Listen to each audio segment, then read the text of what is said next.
friends, myself Rajeshwari Nile and I am from Bhagyaveda Academy. Today I want to teach you about our second part of the lesson 3 questions, and this is for the 7th standard.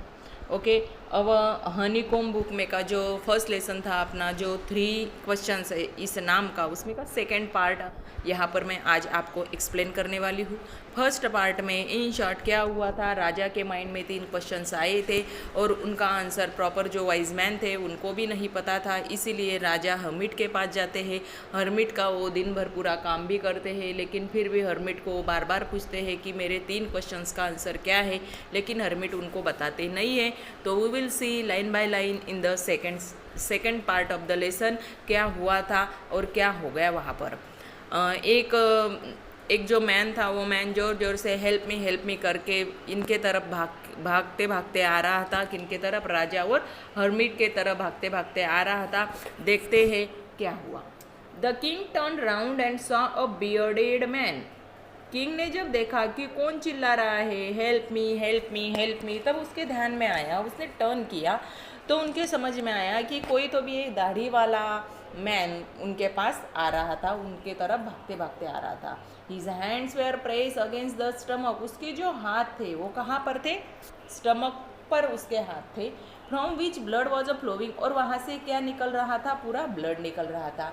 When he reach the king fainted and fell to the ground.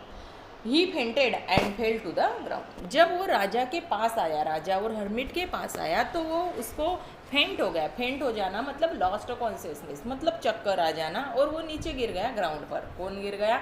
जो bearded man था वो नीचे गिर गया। The king and the hermit, अभी राजा और hermit वहाँ पर थे। रिमूव, फिर उन्होंने निकाला the man's clothing and found a large wound in his stomach. फिर उनको दिखाई दिया वहाँ पर कि अरे इसका जो ब्लड है वो पेट के पास कुछ तो भी उसको वाउंड हुआ है, मतलब जख्म वहाँ पर हुई है, और वहाँ से वो ब्लड क्या हो रहा है? निकल रहा है, और बहुत बड़ी वहाँ पर वाउंड उसके स्टमक में हो गई थी। तो उन्होंने फिर उसके कपड़े निकाले। And the king wash and covered it with his handkerchief. राजा ने क्या किया, जब भी तुरंत वो वहाँ पर वाउंड उसका वॉश किया, मतलब कपड़े से वॉश किया, और उसका हैंकरचीफ से उसको अच्छे से क्या किया, वहाँ पर वो कवर कर दिया उसको। But the blood would not stop flowing. Flowing होना मतलब निकलना, लेकिन ब्लड इतना बह रहा था, स्टॉप होने का नाम ही नहीं ले रहा था। The king redressed the wound until at last the bleeding stop. Redressed करना मतलब ड्रेस पहनना नहीं, रीड्रेस मतलब ड्रेसिंग बार बार कर रहे थे। जब तक उसका पूरा वो ब्लड स्टॉप नहीं हो रहा था, तब तक राजा ने बार बार उसको मलहम पट्टी ड्रेसिंग करने का काम राजा का शुरू ही था। The man felt better and asked for something to drink. फिर थोड़े समय के बाद राजा को अच्छा लगा, वो बेर्डेड मैन को अच्छा लगा, और उसने क्या बोला? मुझे अभी थोड़ा क्या पीना है? पानी पीना है। पानी पीना है तो राजा ने उसको the king brought fresh water and gave to him. फिर राजा ने उसको फ्रेश पानी दिया। By this time the sun had set and the air was cool. अभी इस समय क्या हुआ था? पूरा अंधेरा हो गया था, सनसेट हो गया था, एंड हवा जो थी, हवा बहुत ही ठंडी लग रही थी, बहुत ही प्यारी लग रही थी। The king with the hermit self carried the wounded man into the hut. अभी इन दोनों ने, हर्मिट ने और किंग ने, दोनों मिलकर वो जो बियर्डेड मैन था, वॉन्डेड मैन था, उसको कहाँ पर डाल दिया? हट के अंदर डाल दिया। And laid him on the bed, और कहाँ पर सुला दिया? बेड पर सुला दिया। Okay, now next. The man close his eyes and lay quiet. वो आदमी ने उसकी आंखें बंद कर दी और आराम से नींद उसको लग गई। The king tired by his walk and the work he had done lay down on the floor and slept through the night. राजा भी दिन भर काम करते करते, चलते चलते क्या हो गया था? थक गया था, क्योंकि उसने बेड भी बनाए थे। बेड समझता है ना, वो मिट्टी में उसने क्या किया था? डिग अप किया था। हर्मिट को हेल्प भी की थी, और इतने सारा वर्क तो राजा उसके दरबार में करते भी नहीं है। फिर लेकिन यहाँ पर करना पड़ा, इसलिए वो थक गए थे, और उन्होंने भी क्या किया? उधर ही फ्लोर पर, मतलब ज़मीन पर वो भी लेट गए और उधर ही सो गए रात भर। When he woke up it was several minute before he could remember. जब वो नींद में से, गहरी नींद में से उठ गई, तो फिर उसके पहले 2 मिनट पहले या कुछ समय पहले ये जो वॉन्डेड था, वो बियर्डेड मैन था, वो भी वहाँ पर उठ गया था। वेयर ही वॉज और who the strange bearded man laying on the bed was. फिर राजा उठ गए, राजा ने उसको देखा। राजा उसको पहचानते नहीं थे, लेकिन वो आदमी राजा को क्या करता था, पहचानता था। उनको अचानक से वो सोचने लग गए कि ये कौन है, यहाँ पर क्या है ऐसा। Forgive me said the bearded man in a week voice. उन्होंने क्या बोला, फॉरगिव मी मतलब मुझे माफ़ करो। किसने बोला, वो जो बियर्डेड मैन था, वो जख्मी वाला जो मैन वहाँ पर था, और बहुत ही वीक वॉइस में, वीक वॉइस मतलब बहुत ही कमज़ोर आवाज़ में। When he saw the king that the king was awake, जब वो नींद में से उठ गए, तो वो राजा जब उठ गए तो वो बियर्डेड मैन ने राजा को कहा मुझे माफ़ करो, और बहुत ही वीक वॉइस में। I do not know you and have nothing to forgive you for, said the king। राजा ने कहा, अरे बोले मैं तो तुझे पहचानता भी नहीं हूँ, और आप ऐसा क्यों कह रहे हैं कि मुझे माफ़ करो। What is the reason behind it? इसके पीछे क्या कारण है। फिर उसने पूरी स्टोरी उसको बताई। You do not know me but I know you. आप मुझे नो की स्पेलिंग ध्यान में रखना। यनो नो मतलब नहीं, KNOW नो मतलब मालूम होना। तो बोले मुझे मालूम होना, पहचान वाला होना, मतलब इन्फॉर्मेशन अपने को होना। यू डू नॉट नो मी, आप तो मुझे पहचानते नहीं है, बट आई नो यू, लेकिन मैं पहचानता हूँ। किसका सेंटेंस है ये, वो बियर्डेड मैन का। I am that enemy of yours who swore revenge on you. मैं आपका क्या हूँ, दुश्मन हूँ, और मैं आज क्या करने वाला था, बदला लेने वाला था। मेरा आगे रीज़न भी बताता है, देखो वो, कि मैं आज आपका मेरा बदला लेने वाला था। Who swore revenge on you, मैं आज मेरा जो आपसे ये हुआ है, क्या हुआ था, because you put my brother to death and seize my property. कुछ तो भी उनके पहले वाले कुछ तो भी झगड़े थे, राजा लोग थे, पहले क्या करते थे, फाइटिंग खेलते थे, और वो यदि एक उसका डिफीट हो गया, पराभव हो गया उसका, तो क्या मिलता था उसको, पूरा प्रॉपर्टी जो विन होता है उसको मिल जाता था। तो इसी कारण बोले मेरे भाई का आपने डेथ किया था, और उसकी जो पूरी प्रॉपर्टी है वो आपको मिल गई थी। I knew you had gone alone to see that hermit, मुझे ये पता था कि आप रिवेंज करना मतलब बदला लेना। I knew you had gone alone to see that hermit, मुझे ये पता था, बोले आज क्या पता था, कि आप हर्मिट के पास अकेले जाने वाले हैं। And I made up my mind to kill you on your way home, और मैं आपकी राह देख रहा हूँ, आप जब आने वाले थे रास्ते से, तो मैं आपका क्या करने वाला था, तब मर्डर करने वाला था। I made my mind to kill you मतलब मैं तुमको मारने का मेरा पूरा प्लान था। On your way to home but the day pass, लेकिन पूरा दिन चला गया। And you did not return, और आप आए नहीं। So I left my hiding place, इसीलिए फिर मेरी जो छुपने की जगह थी, हाइडिंग प्लेस थी, वो मैंने वहाँ से छोड़ दी। And I came upon your body guard, और मैं आपके बॉडी गार्ड के पास आ गया। हु रिकॉग्नाइज मी, रिकॉग्नाइज करना मतलब पहचानना, उसने मुझे पहचान लिया कि अरे ये तो राजा का कौन है, दुश्मन है। एंड वॉन्डेड मी, और उसने ही मुझे क्या कर दिया, वॉन्डेड कर दिया, मतलब उसने ही मुझे ऐसा जख्मी कर दिया। आई एस्केप फ्रॉम हिम, और मैं उससे एस्केप करके आया, मतलब उससे छुटकारा पाकर यहाँ पर आया हूँ। But I should have died if you had not dress my wound, देखो लेकिन मैं आज मर जाता यदि आप मेरे ये वाउंड पर ड्रेसिंग नहीं करते, मेरी इतना केयरिंग नहीं करते, तो मैं आज शायद क्या हो जाता, मर जाता। I wish to kill you, मेरी तो ऐसी इच्छा थी कि मैं आपको क्या कर डालूँ, ख़त्म कर डालूँ।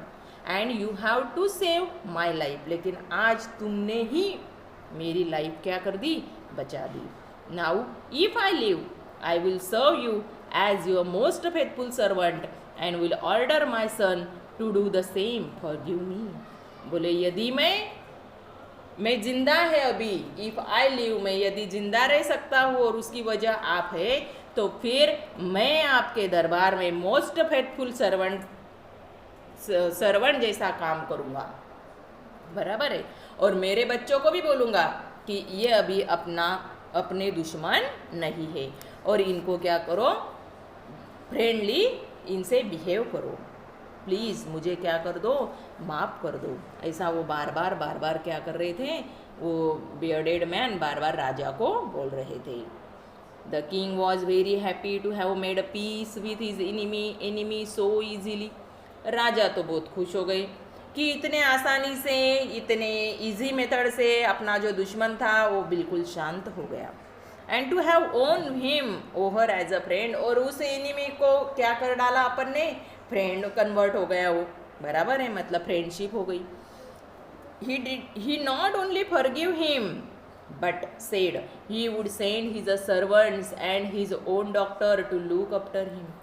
राजा ने भी फिर वहाँ पर उसको वचन दिया कि मैं तुझे बस माफ़ी नहीं कर रहा हूँ, बट मैं अभी मेरे जो सर्वेंट है, मेरे जो साथीदार है, मतलब जो मेरे सेवक है, काम करने वाले, या मेरे दरबार में जो डॉक्टर है, बराबर है, उनको मैं तुम्हारे यहाँ पर भेजता हूँ, वो तुम्हारी क्या करेंगे, केयरिंग करेंगे।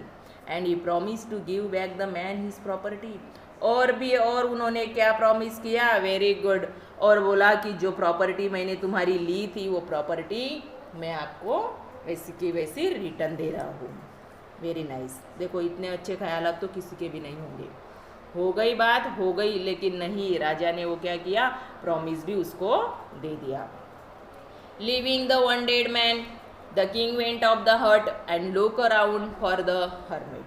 अभी इनकी दोनों के बीच में जो बातें हुई, हर्मिट को सब कुछ पता था, बराबर है, तो उसने वो वॉन्डेड मैन को वहाँ पर ही रूम में रखते हर्मिट को ढूंढने के लिए राजा बाहर निकले।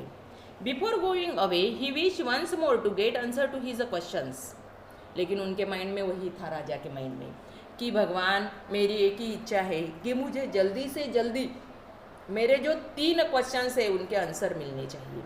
The hermit was on his knee sowing seed in the bed that had dug the day before. Hermit क्या काम कर रहे थे, हर्मिट जो कल उन्होंने बेड बनाए थे मिट्टी के, वहाँ पर डग करते, ध्यान में आ रहा है ना, डगिंग करके जो बेड उन्होंने बनाए थे, वो बेड पर वो अपने घुटने नीच करके क्या कर रहा था, सीड सो कर रहा था, मतलब बीज वहाँ पर डाल रहा था।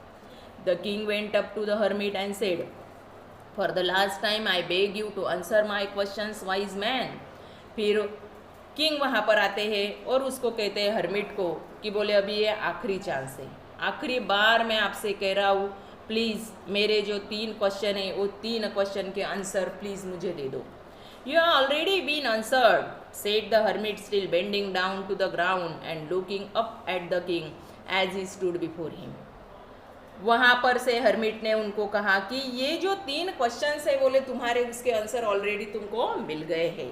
कैसे क्या मिले हैं, और पोजीशन उनकी कैसी थी, वो ग्राउंड पर बेंड होकर क्या कर रहे थे, सीड सोइंग कर रहे थे, okay, and looking up at the king as he stood before him, और उनके सामने ही कौन खड़े थे, राजा खड़े थे, उनके तरफ देखते हुए बेंड पोजीशन में उनको बोल रहे हैं कि ये 3 क्वेश्चन के आंसर तो आपको ऑलरेडी मिल गए हैं। How have I been answered, कैसे क्या मिल गए, क्या बोल रहे हैं तुम, and what do you mean, और आपका कहना क्या है। Do you not see, reply the hermit, आपने देखा नहीं क्या बोले। If you had not pitied my weakness yesterday and I had not dug this bed for me, you would have gone away। देखो बोले कल क्या हुआ, आपके ध्यान में कुछ नहीं आया क्या, यदि आपको मेरी दया नहीं आती थी। राजा को दया आई थी हर्मिट की, बराबर है, क्योंकि हर्मिट थक गए थे बेड करते करते, वो मिट्टी का बेड बनाते बनाते, तो राजा ने उनको कहा था कि ठीक है थोड़ा टाइम आप रेस्ट करो, अभी मैं बनाता हूँ। मतलब कल मेरे वीकनेस का आपको पीटी आई, कल मेरी वीकनेस की आपको पीटी आई थी, मतलब दया आई थी, बराबर है। And had not dug this bed for me you would have gone away, और यदि मैं आपको नहीं देता था कि नहीं मैं मेरा काम मैं ही करूँगा, तो आप क्या करते थे, आप चले जाते थे, बराबर है। Then that man would have attack you, फिर आप यदि चले जाते थे, ये जो वॉन्डेड मैन है वो वॉन्डेड मैन किसके ऊपर अटैक करता था, आपके ऊपर अटैक करता था, clear. And you would have wish you had stay with me, लेकिन तुम्हारी इच्छा के कारण आप यहाँ पर रह गए, आपकी ऐसी इच्छा थी कि मेरे पास रहेंगे। So the most important time was when you were digging the bed. फिर पहला क्वेश्चन था ना राजा का, क्या था पहला क्वेश्चन कि कौन सा टाइम, कौन सी भी थिंग का या कुछ भी न्यू करना है उसका टाइम जो रहता है वो प्रॉपर टाइम होना चाहिए। कौन सा टाइम रहना चाहिए स्टार्ट करने का, तो जो प्रॉपर टाइम था आपका वो इम्पॉर्टेंट था। कौन सा था फिर कल के इसमें, आपने बेड डिगिंग किए and I was the most important person. और सेकेंड क्वेश्चन था कि कौन सा पर्सन इम्पॉर्टेंट होना चाहिए, तो कल के इंसिडेंट में मैं आपके लिए मोस्ट इम्पॉर्टेंट पर्सन था। And to do me good was your most important business. देखो, to do me good was your most important business, और मेरे ही कारण ये सब कुछ हुआ था, it is a important business. Afterward when the man ran to us, फिर थोड़े समय में वो आदमी भी इनके पास आ गया, bearded man. The most important time, sorry, वो आदमी अपने पास आया बोले थोड़े समय में, बराबर है, वो स्टोरी उनको बता रहे। The most important time was when you were caring for him. उसमें सेकेंड इवेंट में क्या हुआ था, आपने उनकी केयरिंग की थी, बराबर है, उनके वांट बार बार बार बार आप रिड्रेस कर रहे थे, मतलब केयरिंग कर रहे थे। This is a first important time, because if you had not dressed his wound he would have died without having made peace with you। यदि आप उसके वाउंड को रिड्रेसिंग नहीं करते थे तो शायद वो क्या हो जाते थे, मर जाते थे, और इतने आराम से शांति से आपसे और उनकी फ्रेंडली रिलेशन आपका और उनका होता नहीं था। So he was the most important man. तो इसीलिए कल के सेकेंड इवेंट में वो जो बेडेड मैन है वो आपके लिए इम्पॉर्टेंट मैन है। तीनों भी क्वेश्चन के आंसर मिल रहे। And what you did for him, और आप उनके लिए क्या कर, was the most important business. और आपका मोस्ट इम्पॉर्टेंट बिजनेस कौन सा था उस समय जो आप उनके लिए कर रहे थे, this is your most important business. Clear everyone, समझ में आ गया तीनों क्वेश्चन के answer. Remember then there is only one time that is important and that time is now. कभी भी ध्यान में रखना, कभी भी हमेशा एक टाइम इम्पॉर्टेंट होता है अपने लाइफ में, और वो टाइम रहता है नाउ, नॉट आफ्टर, बराबर है। बहुत बार अपन सोचते हैं कि नहीं अभी नहीं, चल जान दे, कल करूँगी, परसों करूँगी। आप लोग भी सोचते हैं अभी नहीं मम्मी, अभी नहीं पढ़ाई करना है, थोड़ी देर के बाद करना है, तो this is not good way. तो ये बराबर नहीं है। नाउ अभी सोचो, अभी करो, बस सोच के छोड़ नहीं देना है, तो एक्शन करना है। It is most important time because it is the only time we have any power to act. क्योंकि अभी यदि करोगे, आपके माइंड में अभी का यदि ख्याल रहेगा, तो उस समय में आपके माइंड में पावर रहती है एक्ट करने की। यदि आपका मूड ही नहीं है तो आप बोल देते डायरेक्टली कि नहीं मैं आज नहीं करने वाला, मैं कल करने वाला हूँ। कभी कभी आप अपने आप बोलते हैं कि नहीं मुझे अभी करना है, अभी ये होमवर्क होना चाहिए, तो वैसा नाउ मतलब अभी के अभी। The most necessary person is the person you are with at a particular moment. और उस क्षण, नाउ के क्षण, आपके पास जो पर्सन रहता है ना, वो आपके लिए क्या हो गया, नेसेसरी पर्सन हो गया, इंपॉर्टेंट पर्सन हो गया। For no one knows what will happen in the future and whether we will meet anyone else. किसी को भी पता नहीं है फ्रेंड्स कि फ्यूचर में क्या होने वाला है, पता है क्या? ना मुझे पता है ना आपको पता है। कोई भी कौन आकर अपने को मिल सकता है या कोई भी आए और मिले, लेकिन वो नहीं कह सकता कि फ्यूचर में ऐसा होने वाला है। The most important business is to do that person good because we were sent in this world for that purpose alone. लेकिन उसमें अपना एक ही इम्पॉर्टेंट बिजनेस रहता है कि कौन सा भी पर्सन है ये अपने लिए गुड है, क्योंकि अपने को इस वर्ल्ड में भेजने का एक ही रीज़न है, वही पर्पज़ है, अलोन, अकेला भेजने के लिए, कि जो भी करना है वो अभी के अभी करो, उसको देरी में मत डालो। बहुत सारे ऐसे रहते हैं ना कि देरी में डाल देते हैं, मतलब बाद में करेंगे, देखेंगे। पढ़ाई करना है अभी के अभी करनी चाहिए। तो फिर ऐसा उन्होंने उनको कहा। फिर उसके बाद राजा को क्लियरली वो क्या हो गया, समझ में आ गया कि नहीं, जो भी मैं काम कर रहा हूँ उसमें तीनों भी क्वेश्चंस के मेरे आंसर है। बराबर है। तो मुझे कुछ भी करने के पहले फ्यूचर में जो भी करना है या अभी जो करना है, तो first of all do act, action करना जरूरी है। आप बस बातें ही करते जाओगे, बोलते ही जाओगे और एक्शन कुछ भी नहीं करोगे तो इसका कुछ भी फायदा होने वाला नहीं है। Clear everyone? यह अब सेकंड टॉपिक मतलब सेकंड पार्ट भी इस लेसन का क्या होता है, फिनिश होता है। मुझे ऐसा लग रहा है कि आपको ये सेकेंड पार्ट भी अच्छा लगा, मतलब समझ में आपके आ गया। प्लीज़ सब्सक्राइब माय चैनल और please like my channel also. Thank you.